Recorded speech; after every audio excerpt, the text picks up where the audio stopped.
Cordial saludo, compañeras y tutora. Explico mi mapa número 1 que, como ustedes pueden ver, pues no se lee mucho. No se lee absolutamente nada, pero pues ya lo tuvieron que haber visto publicado en el foro, ya que yo hice una corrección 3 veces, entonces creo que ya todos lo han visto. Este sería mi mapa conceptual número 1, que trata básicamente sobre la psicología y contexto social, el desarrollo histórico de la psicología social y sus implicaciones para el futuro. Este mapa se divide en 3 ramas. Una de ellas es la psicología social teórica, que se divide o se subdivide en 4. La primera sería el Renacimiento europeo, que se caracteriza por el cambio de lo colectivo a lo individual y por la necesidad del conocimiento. Este sería el primer recuadro. El segundo recuadro nos habla del pensamiento griego, que constituye el pensamiento de la civilización, la cultura y el pensamiento occidental.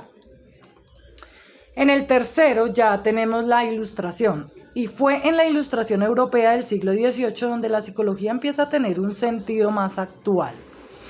Y finalizamos con el inicio del capitalismo. La psicología obtiene un sentido más actual pues con el triunfo del capitalismo. Esta sería pues nuestra primera rama.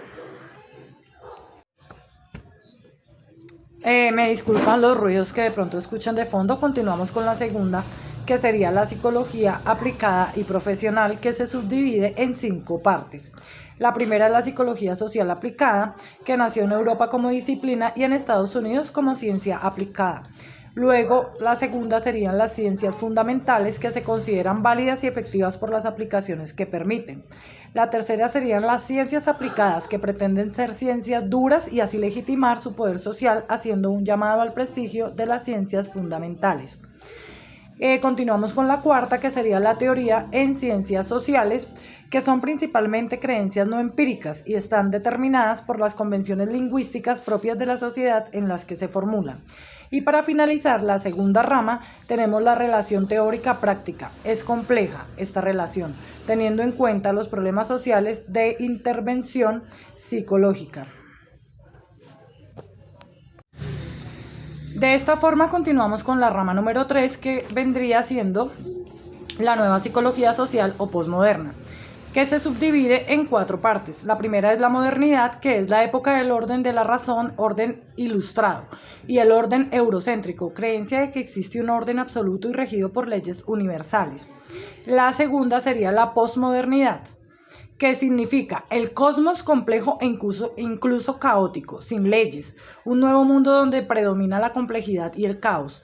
No se habla de leyes, sino de probabilidades, pluralidad, particularismo, desorden y relativismo. Continuamos con la tercera, crisis de la psicología social.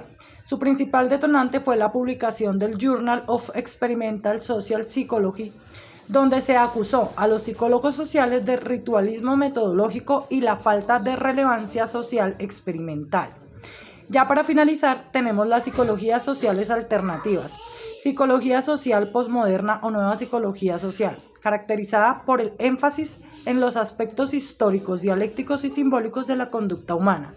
De esta forma, finalizo con mi mapa conceptual número 1.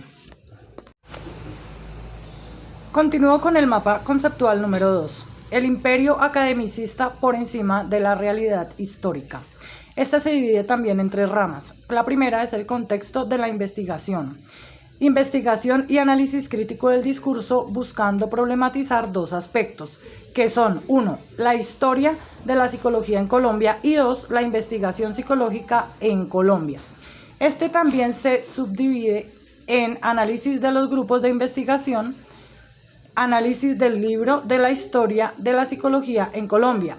Este se subdivide, que es el cuadro amarillo, donde descubrieron la conformación histórica de 5 cuerpos en el pueblo colombiano. El primero, cuerpo físico, cuerpo mental, cuerpo psicológico, cuerpo inconsciente, cuerpo mágico y cuerpo espiritual. Continuamos con Instituto de Psicología en Colombia, medición y evaluación.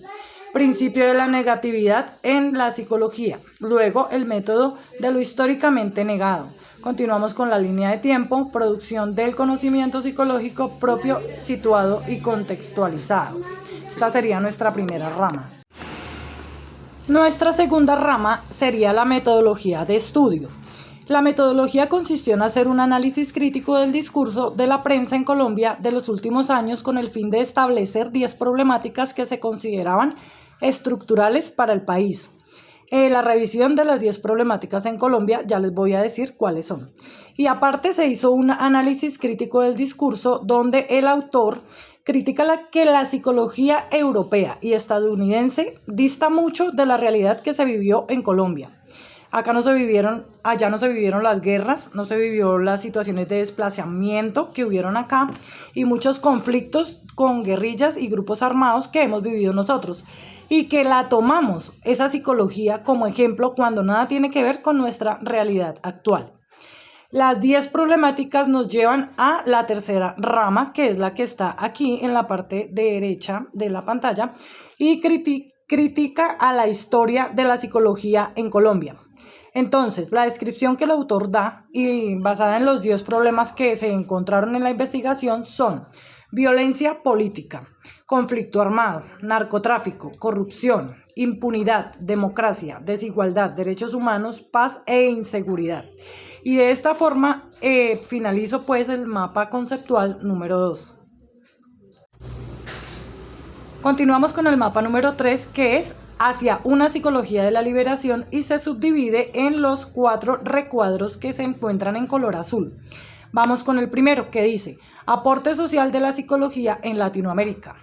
El autor encuentra que el aporte social de la psicología latinoamericana es pobre, y no solamente en la psicología social, sino en la psicología teórica, la aplicada, la individual, la clínica y la educativa.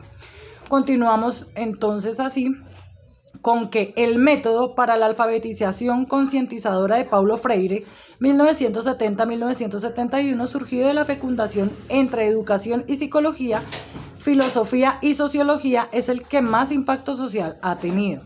Para que continuemos con el concepto de concientización articulada, conciencia de la psicología personal con su dimensión social y política. Y de esta forma continuamos para finalizar con la primera rama. Entonces, la precariedad de los aportes de la psicología en Latinoamérica es tan pobre que se aprende más leyendo un libro de Gabriel García Márquez que uno de psicología.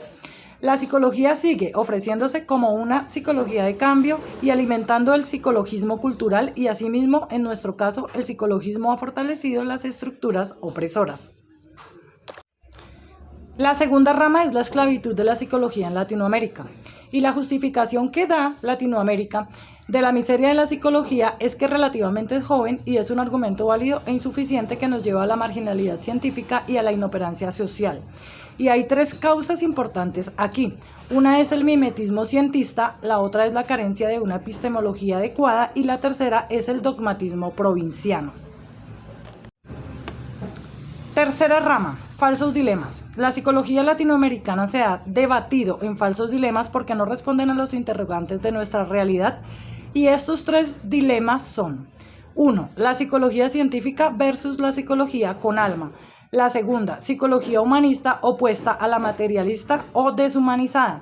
Y la tercera sería la psicología reaccionaria frente a una psicología progresista. Tercera, hacia una psicología de la liberación. Si queremos que la psicología haga un aporte significativo, tenemos que replantearnos nuestro bagaje teórico y práctico. Tenemos que hacer una psicología práctica de la liberación rompiendo con nuestra esclavitud. Por ejemplo, promoviendo la vida, la verdad práctica por encima de la verdad teórica y la opción referencial por los pobres. Una nueva epistemología, y tenemos también 3 tareas urgentes: recuperar la memoria histórica, la desideologización del sentido común y la experiencia cotidiana, y la tercera sería la potenciación de las virtudes populares, creencias, los valores y la cultura, la historia de cada uno de nuestros pueblos. Y así es como termino pues la explicación de los 3 mapas. Espero que les haya quedado mínimamente claro. Realmente un saludo para todos ustedes, que estén muy bien.